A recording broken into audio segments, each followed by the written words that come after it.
Ever wonder what happens when nitro meets fire? It's lightning in a bottle. Thunder rolls in your chest, multiplied by 4 times the power of 11,000 horsepower down the strip. It's an experience like no other.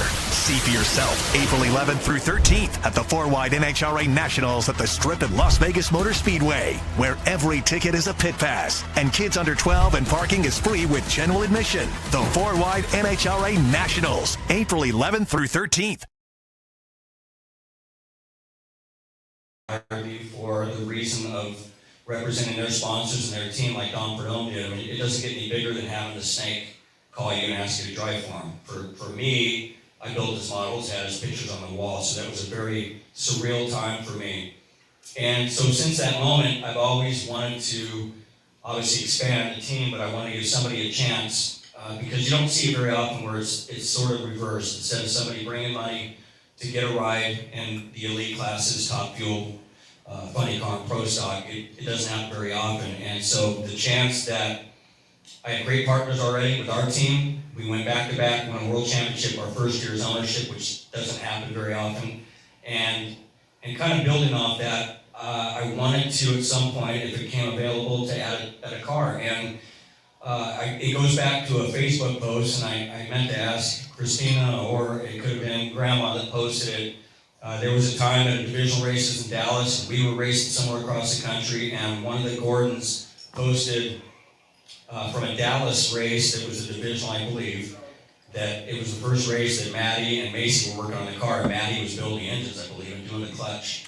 And Doug ended up winning the race. And I thought that was very cool. And I think I reposted it, and it was a few years back. And so it piqued my interest in watching them and knowing the family from Mike on down and how they raced as a family, and it's all they did, that's all they think about. And they grew up in the Central Coast where I did. I grew up in San Luis Obispo, there from Paso Robles. And on top of that, I had a couple functions with Napa Auto Parts. The people in charge there were really interested when I brought up the fact that I'd love to put a girl into an additional race team that we could add. And so it just kept snowballing. And I approached Doug and asked him not to say anything to Maddie, to distract her in Seattle of all places last year. And I said, you can tell her when you want, but I want to get your permission to go forward and see if she's interested in driving a Top Fuel dragster. Well, they went right back and told her. And then I was really worried she was going to be distracted, and she went on to win that Sunday afternoon and become the 100th woman to win in NHRA. So it was a very, very cool weekend to stand back and watch that, and I sort of got a feel for what it's going to be like as a team owner. But I love the family atmosphere. I love her attitude. If you haven't gotten to be around her or her family, pop yourself over to the pit area and just watch. It's a lot of fun. And it's going to be for Guido, who runs our team. It's going to be a lot of fun for him to pick their team with a Top Fuel dragster, run for a Rookie of the Year next year, and just continue on giving back to the sport that has given me everything. That's NHRA. So I'm very excited. We will announce the sponsors here in a couple of months, maybe by Indy. We've already got some interested parties, and it's fun now to take and just get it out in the open and sort of start building a team around Maddie and what we're going to do in 2026. Maddie, I want to ask you, I guess take us back to Seattle in the moment that you found out that there was even a possibility that you could become a professional Top Fuel driver. So Seattle was, my biggest ever race, because just in the fact that I won my first ever national event, but I was struggling that weekend. I don't know what it was. Well, I kind of have an idea, but the previous weekend I made a mistake, and I made a mistake driving, and it really kind of got in my head, and I was kind of bugged out, and I was not doing great on the tree, and I was actually up in the lounge telling my mom, I'm like, Mom, I'm struggling. I'm just not sure what I'm doing wrong, and when I can fix this, and I was kind of being negative on myself, but she gave me some points, and I worked on that, and as I was telling my mom that I was struggling and I made a mistake, and I think at that moment Ron was telling my dad that he wants me to drive Top Fuel for him. And so actually my dad comes back to the pit, and my mom's like, hey, I gotta talk to you. And he's like, not right now, Christina, I've got something bigger for you. And so he told my mom, and at that moment I still didn't know, and I had gotten, I was out of my head, and I I was doing better that same day, and we were actually riding scooters, and I was riding our Beta, and my parents were riding the scooter together, and we passed by Ron Mortimer in the staging lanes, and I'm like, "Hi, Ron!" And my parents like, "Who'd you just say hi to?" I'm like, "Ron?" And they're like, "Ron who?" I'm like, "Ron, the head of staging, what's the big deal?" And they're like, "Well, actually, I want to tell you that Ron wants you to drive top fuel for him in 26. And I'm like, "Guys, I'm riding the scooter right now. I'm gonna crash this thing. This is not the time." But it was, just a super surreal moment because, growing up, I always knew like top fuel or funny car or a pro class is not an option for myself or my family because we don't have, the millions that it takes to start an operation, and so I never wanted to set my goals that high because I knew it probably wasn't something that I could achieve. But when Ron came to my dad and brought this up, it was just truly a once in a lifetime opportunity, and I just couldn't believe it because that just doesn't happen in drag racing. But I am so excited and have been so excited ever since. And what's so cool is Ron's always like, don't get distracted, don't think about it, just do your thing. But how in the heck could I not think about it? But no, I'm super excited. We're going to continue running the Alcohol Funny Car this year and try for a world championship with our family operation, and then next year go top fuel grip racing. So I'm super, super excited. You're a third generation drag racer, and Ron talked about growing up around your grandfather, who still works on the car. It's very much a family team. For those who are here and aren't familiar with the dynamic, but your grandfather, your grandmother work on the team. Your sister, your dad, your mom, you. Ron talked about you working on the race car that first weekend with Macy and helping propel eventually your father to a world championship in those seasons as well. So when you think back to those moments now, how has that helped you get to this point where you will now have an opportunity to be a professional drag racer? I think immensely. As kids, I went to my first drag race at 8 days old, and it's been in my blood since I was a little kid. But I just love working on the race car. I love driving it, but I love working on it. And it's a complete family operation. My grandpa and my grandma own the team. My grandpa's the crew chief. My grandma packs all the parachutes and does all the things that help us run smoothly. And then my dad obviously, of course, works in the car and kind of co-crew chiefs with my papa. My sister, 19 years old, and she builds all of our engines 100%. So she gets a bare aluminum block from Allen Johnson, and she puts together our 3,500 horsepower running engine. So she is a huge, huge key part to our team. We call her our car chief, and like my best friend. And it's amazing. My mom comes to every single race. She buckles me in the car. She takes off the valve covers. She used to wear nails, but now she doesn't wear nails anymore because she's part of the race team. And so it is an absolute dream to do it the way that we do with our family. And I think it's made me a better driver being able to work on the car. I do all the clutches. I started doing bottom end in 2020 and then transferred to the clutch in 2022, I believe. But I feel like it's made me a better driver because I understand how the race car works, and when Dad says, "Hey, we're going to take 7 pounds off the front end and we're going to add 6 grams," I understand what it does to the race car, so I feel like I have a better understanding of what's going to happen before it happens. And I just love it. I love working on the race car. I love being a part of it, and I feel like having a family operation is almost like a secret weapon, almost. Ron, I know for you, I'm sure the plan is not to have Maddie doing the clutch on for top fuel drag. Enjoy it while you can now. Although I'm sure she would do a fine job of it. But knowing that, and yourself coming from somebody who worked on these cars before getting a chance to drive them, before becoming a professional and a world champion, when you were thinking about and looking through, and you've said this before, there are hundreds of racers across the country who probably deserve the opportunity that you're going to be able to afford for Maddie here. But when you started evaluating the potential crop out there of checking all the boxes, right? Young, marketable, talented, at what point did you go, could probably walk around the race car as we're building it and have some input here? Where was that on the importance list for you? Yeah, it's funny because Madison Payne, you can go down the list. There are so many good girl drivers, let alone the kids, like you said, that are never going to get a chance to do this. But I just had a sentimental tie-in with their family, and I just understood the dynamic of the family atmosphere that they have. And again, if you get the chance to go to the pit area, it's fun to watch Macy and her and Christina work on the car, and Grandma. It's fun to watch, and they go out and they win. So it was never, I really didn't veer far away from her. When this kind of really got serious and Guido and I started talking about it, we talked. I've had plenty of people come since 2022 to add to our team, wanted to bring money to add a funny car or a dragster. It just didn't seem right, even though they were bringing money and we could have worked on deals. So Guido and I have just slowly, he's been a multi-car team, part of it with John Force Racing for years. I was part of it with Don Perdoman and Don Schumacher's. So I understood the dynamic of the multi-car teams, and we didn't want to add a funny car, we wanted to add a dragster instead.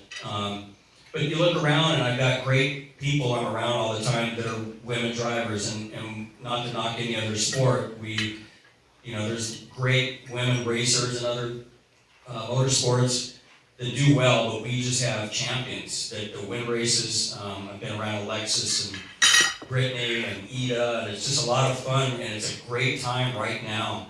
I think for NHRA to really showcase that more, and we routinely get our asses whooped by these girls all the time. So it's not like we're just you're pulling up next to a girl. So I'm excited about.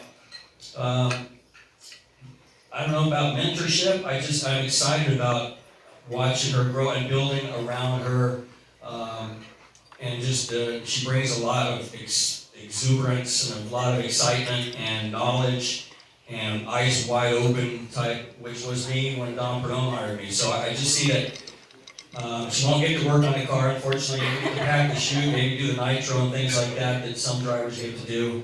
But I had to get used to not doing that part of the mechanical side. But I think that knowledge that she talked about, my learning curve jumping in driving for the Snake was accelerated by that fact that I always worked on them.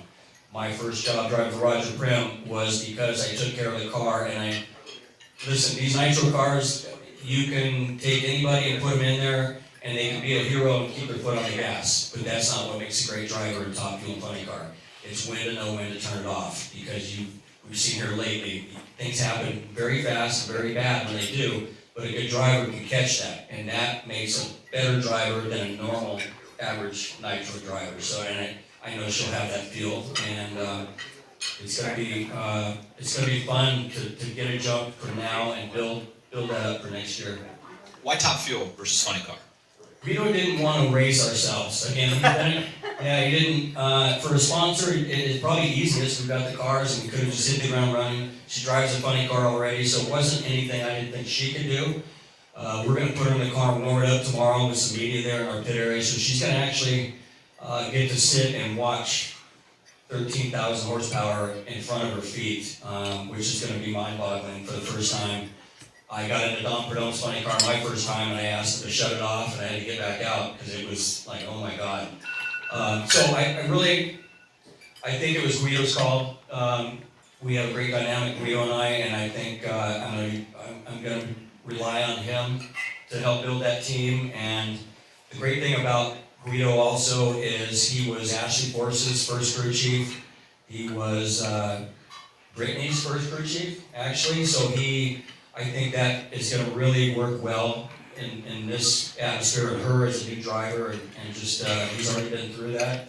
So anytime you take somebody and they're new and top fuel funny car, there's a lot to get used to. And so that was mainly Guido's call, but I agree with it. I think it's better we do something and not have to race ourselves. I don't want to line up against her to have her beat me, and then have to call my sponsors on Monday and go, well, or we just let our car beat us. Maddie, I want to ask you about this weekend and the rest of this year for you and the family team as the Top Alcohol Funny Car Championship chase kind of starts to get underway from a national event level, at least for you guys here this weekend, and how the focus will remain on that operation for you this year, and what the plan is moving forward with the licensing process, obviously for a top fuel car versus your competition in an alcohol funny car this year. Yeah, so we're gonna resume we got our schedule as normal. We're gonna run about 15 races this year, and enough races to compete for a world championship. Last year we ran the same amount of races, and we didn't really have our sights set on world championship because it was my first year, and we didn't, want to set our goals too high. But we were really happy with finishing. We finished number 2 in the national standings, and we won the regional championship last year, and that was just like a dream start to my career. But this year, we got our sights set on, a world championship. We're gonna do everything we can to make it happen. Right now, the Vegas four wides have been good to us. Well, typically we lost last year by like 4 inches, but we're excited. And we're going to continue our season as normal. And as far as licensing goes in the top fuel car, something that I think is so cool that Ron has made very clear is he does not want the top fuel car to affect my funny car season that I'm racing right now. So we'll see where that goes sometime later in the year, maybe after the season, whatever we can get together. But we don't want the top fuel car to affect running our alcohol season right now. But I'm just super excited, and something that I want to touch on too is, as far as like Ron being like a mentor and Guido and everything like that, Ron actually signed my alcohol funny car license in Brainerd. So it was Ron, my dad, Robert Hyatt, and Chris Hool who signed my license, and it was kind of funny, we talked about it afterwards, but me and my mom were like, man, Ron really just took like a lot of effort, and he was always there for every run. He was in the water box 3 pairs before I made one of my license passes. And I'm like, he won't make it up for this one, I'm sure. No, I was in the water box and he's standing right there. I'm like, how did you make it up here so quickly? But something that's really stuck with me is the way that, Ron kind of helped me just right in the beginning. One thing I was doing when I started licensing was I wasn't getting it in reverse very quickly. And I was just kind of lagging on that. But when Ron went and signed my license, he was like, you did a great job doing this, and good job doing this. If it was me, I would work on this. And that was putting it in reverse faster. But the way that Ron went about it was just reminding me of my dad and my grandpa and my mom and how I've been taught my whole life as far as constructive criticism. And I am so honored to drive for Ron in 26 and to be mentored and taught by Guido and Ron and the whole Napa Auto Parts team. I'm really excited. I couldn't be living more of a dream right now. Take us through I know we have some media here who are a little less familiar with the sport. Ever wonder what happens when nitro meets fire? Right now, the alcohol funny car. I'll let Ron jump in here and correct me as the professional driver, but I think it's pretty widely regarded as maybe the most difficult car in drag racing to drive. Yeah. Listen, our cars, we step on the gas and we try to keep our eyes open for 3.8 seconds. But yeah, her car, there was a lot going on with the staging process. They're shifting, they're listening, they're doing all. There really is more going on. So that was another thing. If somebody could drive an alcohol funny car, they could drive anything. I think in the world. So the fact that she jumped right in there and took right to it, and you wouldn't have known it wasn't her dad in the car by the last run on licensing day. In fact, Doug, I looked over in the last run, and he's like, well, it would have run better if I would have tuned it up more. And I thought, wow, it's like the 3rd, 4th run. So yeah, if you can get through driving one of these things, you can do anything. What made you so comfortable driving that car, Maddie? I've been around my whole life. I've worked on it since I was a little kid. Every single Saturday since I was seriously born is race car shop day. Either we're at the races or we're at my grandparents' shop, which is at their house, and we're working on the race car. So as kids, we started with little tiny stuff. Maybe we clean up the trailer, or maybe Dad would let us clean the belly pan. And we come home with black fingers. My mom's like, oh, girls, clean your fingers. You're like 5 years old. You can't have black under your nails. But I've just been around the car since my whole life. And ever since I was a kid, truly, since as far back as I can remember, I wanted to race an alcohol funny car. And I actually wrote a time capsule in school.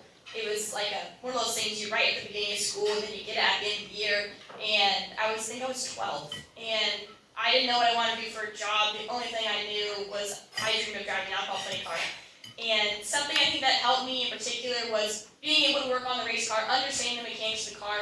And also I watched probably 1,000 GoPro videos of my dad driving. So I would sit on the airplane and prop my phone up and just have the steering wheel like this, and I'd throw the parachute, boots, and my dad's looking at me like, oh my gosh, I don't know who she is. It's embarrassing. but I just think that being around the race car and being around drag racing my whole life has helped me out, and working on the race car I think is one of the biggest key points to feeling comfortable in the car. Well, we know you're excited about this weekend in the four wides. Ron, I want to ask you about coming back here to the strip at LVMS, and this is a track that you've had varying degrees of success over the years, but four wide racing now, I think brings even more importance for you and your team, knowing that by the time we get to the countdown, there will now be a four wide race there as well. So the importance of this event this weekend to kick off kind of the four wide aspect of things and the uniqueness of this race and this track. Well, I remember, I was telling somebody this morning, the first time we had an inkling that they were going to build a drag strip here, I was with, of all people, Mario Andretti and Don Perdome. I was in a rental car, and it was one of those pinch me moments. I'd already started driving for Snake, so that was already weird that I was around him. Then we left SEMA show, and we went in a rental car, and I was in the back seat, and we drove out to where the track was going to be built, where we heard it was going to be built. And we got out and walked around the dirt, and just couldn't imagine what was going to be put there. And it seemed like a pipe dream, but we saw the drawings, and so I got to walk around Mario and Snake on the ground before it was built, and what a lot of people didn't know was the 4 lanes had been there when they built it. And some people knew. Then you fast forward to Charlotte, and then of course the 4 wide pops up for the first time. For me, I love it. It brings some people, the old school fans, a lot of them can't grasp it sometimes, but people fly in from all over the world to see this race particularly. So for drivers, and I've said this before, there is no other track or no other race where you make the first run down the track and you get out and everybody gets out of their cars, and it's a sacred time down the top of the track. You're down there sometimes, right?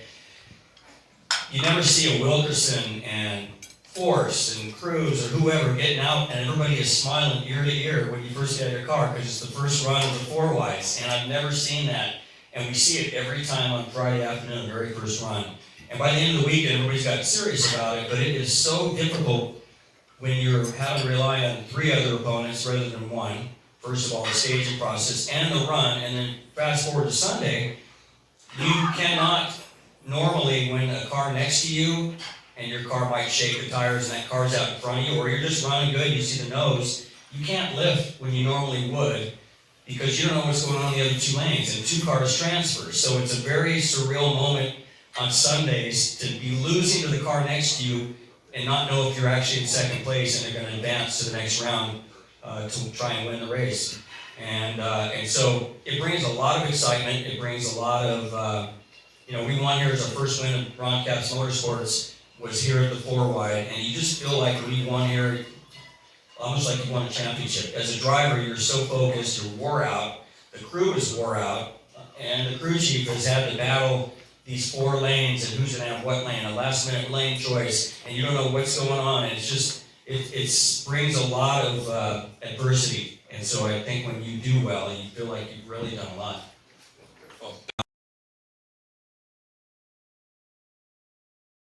Ever wonder what happens when nitro meets fire? It's lightning in a bottle. Thunder rolls in your chest, multiplied by 4 times the power of 11,000 horsepower down the strip. It's an experience like no other. See for yourself April 11th through 13th at the 4-wide NHRA Nationals at the Strip at Las Vegas Motor Speedway, where every ticket is a pit pass and kids under 12 and parking is free with general admission. The 4-wide NHRA Nationals, April 11th through 13th.